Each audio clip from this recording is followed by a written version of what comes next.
So hi everyone, I'm Brad, that's me. It's a kid's illustration photo.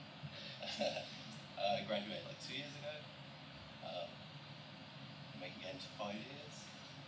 I'm working 2 years, about 2 years as a freelance artist and designer. But I've recently been able to kind of commit to full-time indie development, which is pretty cool. With these guys, so people I work with at the moment. So like why I'm indie, like the main reason is like it's I'm a lot happier doing it, work for myself. Like it's pretty cool, like being able to travel around the country, like kind of just go to Europe or go stay at friends and kind of work on the train if I want to.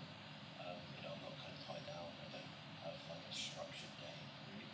So I kind of like that. I think if you're the person that sort of doesn't like routine and the sort of repetitive nature of day-to-day kind of work, I feel like I'd like recommend it. It's really cool. Like it's always been the goal for me.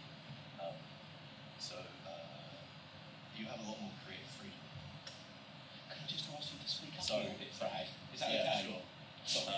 So you have a lot more creative freedom in independent work because you don't have people sort of you kind of create your own vision, right? So you can take great risks, and it's not like a big high budget kind of set amount of work you have to do for people.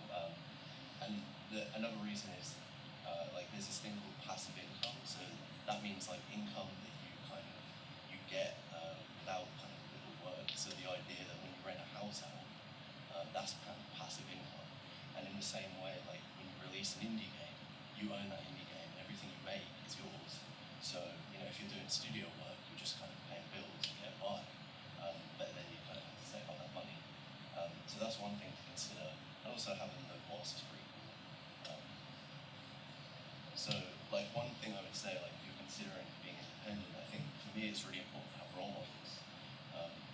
So like this is one dude I really liked, Jason Miller, and like his games are really cool. But in particular, what I like about him is his kind of lifestyle.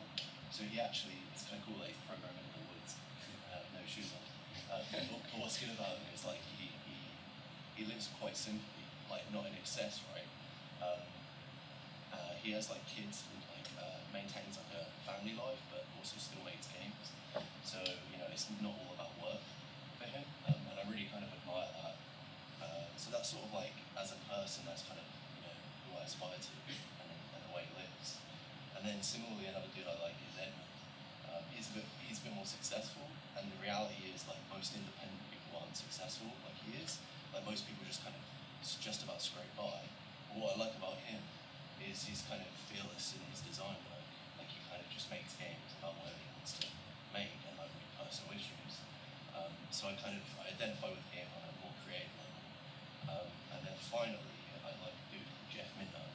He's been doing like indie games for like since the 80s. And what I like about him is he's always done it like kind of two-man team or solo, and he's sort of in for the long haul. And he sort of he's an interesting guy. Like I follow him on Periscope, and he's always like talking to sheep. And he lives on like a farm, so he's got this weird like kind of fascination for sheep. And and like all his games seem to have like a sheep in. So I don't know what that's about, but it's just like some cool hippie that I like. Right. Another thing I think is really important, like you want to be indie, right? It's really important to work on your signature. So these guys are really good at doing that. Glambeer, like, so there's two Dutch guys, and the guy on the right, JB, like, he does like 100 game jams a year, and only 2 of them will be like good, but those 2 games they'll like take forward to development. But what like that allows them to do, like, you play a Glambeer game, you kind of know what you get.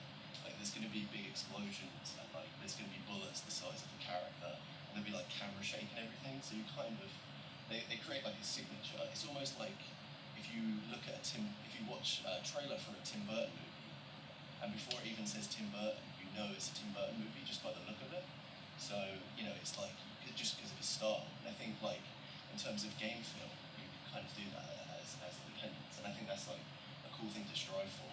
But I think it kind of takes a lot of time to get to that point. But these guys are a big inspiration as well. So as well, like it's really important to like find your voice, and this is something I like kind of struggle with a little bit as well.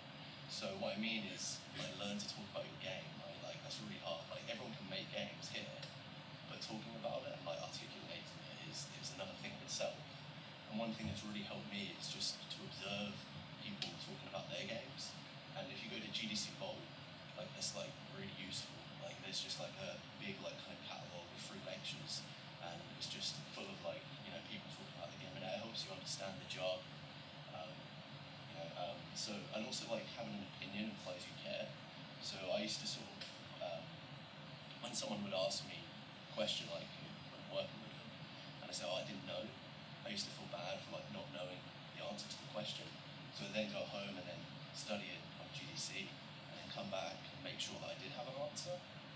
So I think like even if I wasn't like an expert, I at least kind of like to voice an opinion and try and like get a discussion going. Um, Also be open to changing your opinions. Like I think I've like had a really strong opinion on something, and then like a week later, like they've said something, and then it's like completely flipped on its head. So it's good to like not be too stubborn. So how did I become indie, right? Like you're probably wondering by now, like, hey, cool, like how did you get there? How did you? Because this is quite a like privileged position to be in, I think. And the simple answer is game jams. Like lots of game jams. And I didn't start actually getting paid to do work until like 2014. So I did all these jams before, like did well in a few, and sort of like got like awards, but it doesn't necessarily guarantee that you're going to find work. So why jams help, right? They help you establish your team. So I think that's very important. Like if you want to find work, having a team makes you more likely to find work because that's like very employable for people. Why I like jams, like they have like a kind of creative DIY attitude. So it's sort of like punk rock, like and zine culture. It makes you kind of hands-on and like a doer rather than like just talking about making games. The ability to work under pressure is like kind of important as well. Like the industry is kind of high stress, fast paced, and it just kind of gets used to dealing with that. They teach you to get to the essence of an idea, so kind of focus, and also makes you quicker. I found that like the fact that I did so many jams, I'm able to do work really quick. So like the work I get paid for, I do that really quick, and then I'd work on personal projects because it works so quickly, so I just get the work done really quick and then do the indie stuff on the side. By the way, like that game was made for Jam Indie Speedrun. It's like an online one that you can sort of pay for. So there's like an entry fee. So sometimes if a game has like an entry fee, it's sometimes worth doing because it's actually judged by like industry people, and it's a good way of like kind of having an excuse to speak to someone. So when I was starting out, I'd always like not have a reason to speak to someone, but you're trying to network, and it's like if you do jams, you kind of be like, hey, I did this jam with you, like oh I really like your work. So it's a kind of like I guess icebreaker. It's like a good excuse to speak to people. You also meet like a common, like you do jams at events and you kind of get to meet the same sort of faces. So it's really useful for like networking. So these are my jam and tips. This is going to be different for everyone, but this is kind of what has worked for me. So I like working with small teams, preferably just one other person, so like one artist, one coder. And the reason for that is like I feel like the larger the team, the more the communication management is. So the more you have to communicate your ideas. And I think it's a common myth that developers have is like, oh, like the larger the team, the quicker we can work. I actually think the opposite is true. With too many people, it's sort of like too many cooks can spoil the broth, and I think it can make your vision kind of watered down. So with two people, it's just you can kind of keep your game really pure. Another good tip is to limit yourself to a single screen, right? So what this does is it kind of gives you a larger window to polish and kind of strip away all the clutter and make what is on that screen kind of important. Do one thing well. So this is a game made for. It's basically you just have to lick sugar off a cinnamon rolls, and you control the tongue with a mouse wheel. So this is a really cool example of like doing something well, right? this was made for Castle Game Jam in Sweden, which was actually in a castle, and the theme was like Swedish culture, so that you're like a Viking now. So I think it's it's better to do one thing well than like 10 things really poorly, and it's also it's just on one screen as well. I think for me, like, I think it's good to embrace weird or personal ideas. I think too many people look at other games for influences and not like kind of outside of games. And I think that that's been a kind of big reason for why I've been able to find work is to kind of do something a little bit different. Try and always like get pull influences from anything and anywhere. I think. And then also get some sleep. Like don't like work too hard. You don't want to like fry any synapses in your brain or anything. But I understand if you don't sleep. Done that many times. So this is where I find all my game jams. IndieGameJams.com. It's basically just like a big calendar. And you can just schedule when you want to do some. Some are online, some are kind of at events. Yeah. So jamming led me to find freelance work basically. And with that freelance work, I fund personal projects, so the indie stuff. And I jump between the two, right?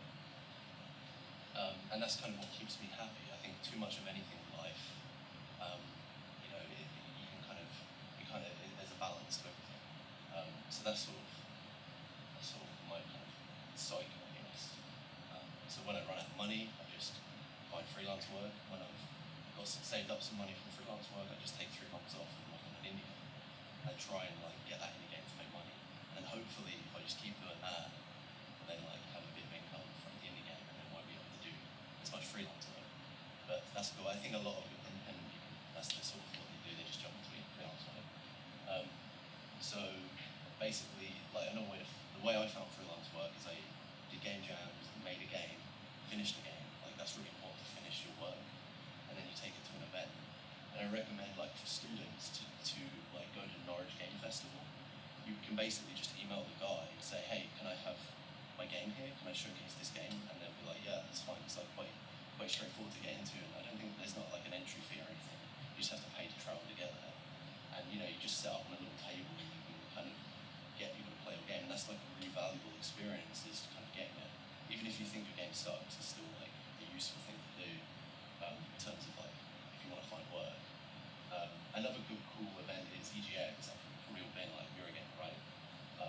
But like to have a booth there is like hundreds, thousands of pounds just for like a little bit of space. But you can apply to the Left Field collection, and they look for kind of more experimental games. And if you get into that, they get like kind of free space at the event. One thing that's kind of cool, you get a lot of indie developers that go there that just sort of turn up and set up without sort of telling anyone. So like there'll be 2 people that there'll be a little bit of space in between them. They'll just sort of secretly set up and not tell anyone. So it's like sort of like guerrilla tactics just to get their game in front of everyone. I kind of admire that. Another cool event to go to in London, this is more of a networking event, is Wild Rumpus. And that's really cool. You see this, it's like a multiplayer kind of indie game event, and you sort of see a lot of cool work. It's good to observe what other people are doing. And kind of get your face out there, just bring your work on the tablet and show people. So this is some of the stuff I've worked on. I worked for Dan May, if you know Dan. So he hired me as a level designer for about just over a year after uni. And like, it was for a Unity game, but I didn't actually know Unity. So like, don't tell them that. Like, I had to kind of learn on the job. Like, I just told him I know it. So, but I also ended up doing like a lot of animation and UI work, and puzzle design as well. And I learned a lot. I didn't actually know how to import receiver at that point. So, and then I got moved to this different client. So I moved on to a project called Star Smashers. So I was a 2D artist, UI artist for this. I did a lot of the kind of upgrades, screen like the field, like scrolling, like shop design and things, and like iconography as well. And then I got moved on to, I was on Star Smashers for about 2 or 3 months, and then I got moved on to Rule the World, which is kind of like Hearthstone crossed with Civilization. All the artwork is sort of meant to be drawn in chalk. And like freelancing is good because it kind of forced me to go outside my comfort zone. I normally wouldn't make anything like this. Like it's not something I necessarily play. And I I do a lot of clean artwork because my background's in Flash games, so I just do like vector art. Like these mountains here, but like all of this was kind of rough, chalky effects, and I kind of had to learn that. So that's cool. And then I also got offered to like work on Planet of the Apes VR game for like the PlayStation 4. And I did, like, they offered me 12 months, but I asked for 3. And then in that time, I was working on an indie game and trying to get funding for it. So, and then we ended up getting funded, so then I'm now doing the indie stuff. So I could have been working on this, but I chose to go to the indie side. So I did like storyboarding for this and like iconography and kind of thinking about like how the hands can pick things up and with like UI in mind as well. So freelancing was cool, right? Like I learned a lot of useful things, but all it did was kind of fuel this desire for me to be indie. And I think, I think at the end of the day, you kind of got to do what's right for you. Right? Like, I could have gone the other way, like have like financial stability and whatnot, but I don't think I'd have been happy. And I think like that's what's important.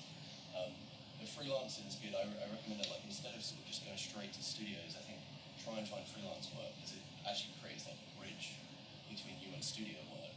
So if you do kind of contract work for people, remotely, and they like what you do, they'll inevitably potentially offer you kind of, hey, like, do you want to come on site and work for us? So it's kind of, and also it's good, like, if you don't quite know what you want to do, like, if you do a little bit of everything, like if you're a generalist, it kind of, that's sort of like typical work in freelance for me. You can kind of figure out what you want to do through that. And also what I like about it as well, like, allows you to work on personal projects. So I'm not in it every day at 9 and then leaving at 5. I think I'll be like too tired to work on my personal projects. But with freelance, I sort of work at home and then quickly do my work and then do some personal stuff, right? So this is some contract advice. I've been like I was really naive when I started. Like I said, I didn't know how to invoice. So there's some things that I've learned along the way.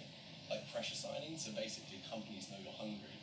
So be wary of signing too quickly. So they'll try and get you to sign something really quickly. So just like make sure you read over and everything's kind of like tight knit and like you're not signing something that you don't necessarily want to do. I tend to prefer hourly rate over deliverables. You can get caught out with doing extra work with deliverables. So that means like you set out the amount of tasks you want to do. But if they say, oh, can you just edit this task isn't complete, and then you're then doing more hours to fix that task. So you've got to make sure to account for edits in your contract if you do deliverables. But just do like you can work out an hourly rate and make sure it's livable and just kind of generally never go below that. And also like negotiate your wage, right? I think if the offer isn't livable within reason, it's not really a good opportunity.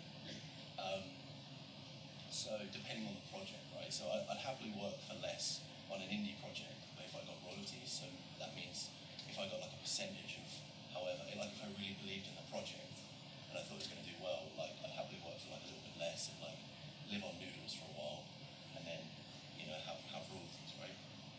You guys probably all live on noodles anyway. Students.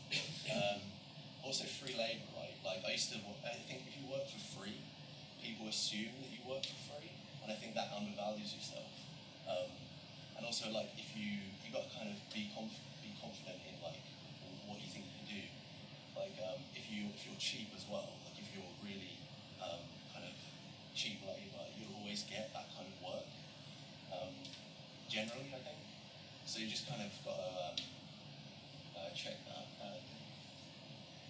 So yeah, one thing that happened to me, I did like 2 weeks of work for a client, and I was like, he was promising me, I was waiting on a contract. He was like, oh, could you just do this work, and we'll sort your contract out. I was like, yeah, that's cool. So I did like a load of work, and then signed the contract, and then when I went to invoice, I invoiced for them that 2 weeks I did before I signed. And he was like, yeah, we need you to take off that 2 weeks because that wasn't in your contract, so we're not going to pay you because we don't have to. So I was like, oh, like that sucks. So what I really should have done was backdated when I actually started in the contract. So you just got to watch out for things like that. Like, you can get caught out a little bit. That sort of sucked a little bit because it's quite a bit of money.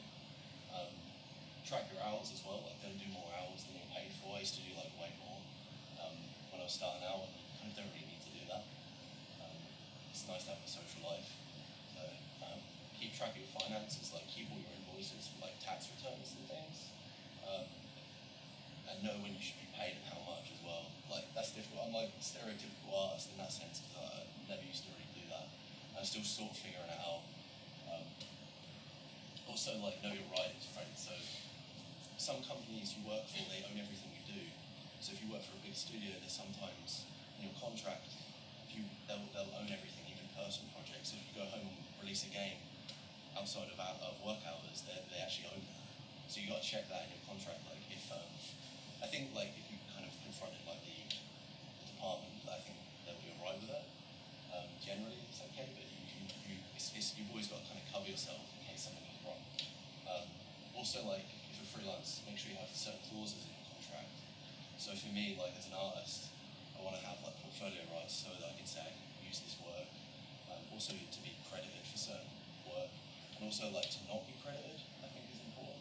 So if someone comes in and changes a load of my art that didn't sort of really fit what I want my portfolio to look like, to then say, oh, I don't want to be credited for this, I think it's important. And then rights to unused sketches. So if you say you did a load of like paper designs for puzzles, or you have some unused icons or whatever, and then you want to use them on another project, it's nice to have rights over that.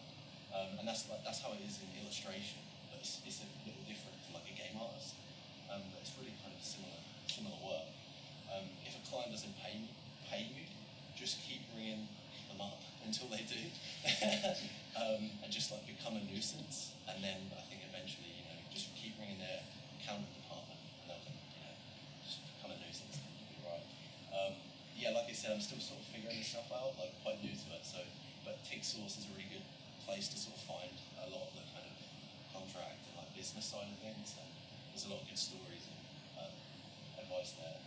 Some health risks to sort of freelancing. Look after your back. Like I've had to see an osteopath, but I'm only 23. It's like I get crooked neck and things. So make sure your workspace is really, like tight knit and exactly how you need it, right? Insomnia as well, so because you're working at a screen all the time, it keeps you awake. So the sun's setting, and it's all of a sudden it's 5 in the morning. Like you don't even realise. So you got to watch that. You can get this software called Flux, which actually dims your screen and like simulates, the sunset and helps you sleep. Eat healthy. I think if you eat well, like your work, it shows in your work. Avoid crunching. I think generally our industry encourages crunch, right? Which I actually think is a bad thing. It's because it's ultimately taking years off your life every time you crunch. So I wouldn't really encourage it. So I think like it's a sign of poor management if you're crunching. If you're working with someone, they're going to crunch. And it's not worth kind of killing yourself over something. So making personal work. This kind of goes back to like the indie stuff. So for me, I always like with the games that I make, I always have a certain kind of they always have a certain meaning to me, and I always try to get that across in the game. But it's actually quite a hard thing to do to kind of get from a place to understand where you were coming from. So I think and everyone that plays your game is going to play it differently, and they're going to have their own like kind of interpretations of it, right?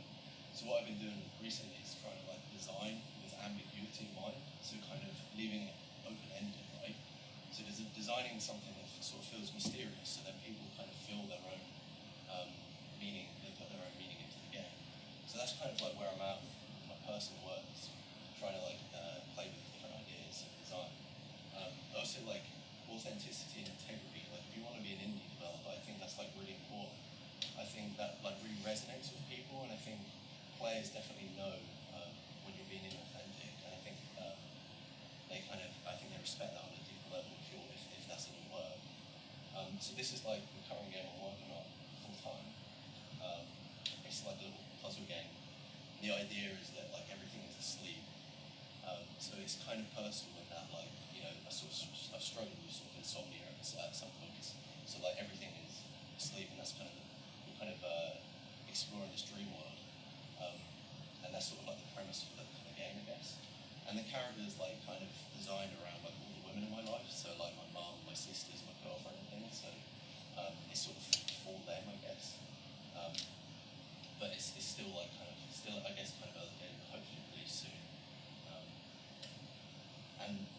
what made me work on that, what allowed me to work on that full time is this thing called transfusion, right? So I don't know if you guys know about this, but you can pitch for government funding and you don't like pay it back. I think it's like a grant, and you can you pitch in Scotland. So I'd actually say like take your global game jam prototypes and submit to Transfuser by like the 27th of February. And it's like a really cool thing to do. Like it's probably the best, most useful thing I've done in my career so far is like do this, like go through this process. If anyone wants to ask me about like kind of advice if they're going to do this, then just feel free to ask and kind of give you an idea of like the kind of games that they were looking for, and like how to pitch as well, and like talk about your game. And finally, like try to stay humble, right? Like work on yourself. Like for me, I always think the industry is quite ego-driven, cutthroat, and really competitive, and that kind of like bums me out a little bit. So I think it's kind of important, like for you to kind of work on yourself and like go outside and observe people in the world, right? I don't think everything is about work. So try and have like a bit of a life. Any questions? If you're too shy, you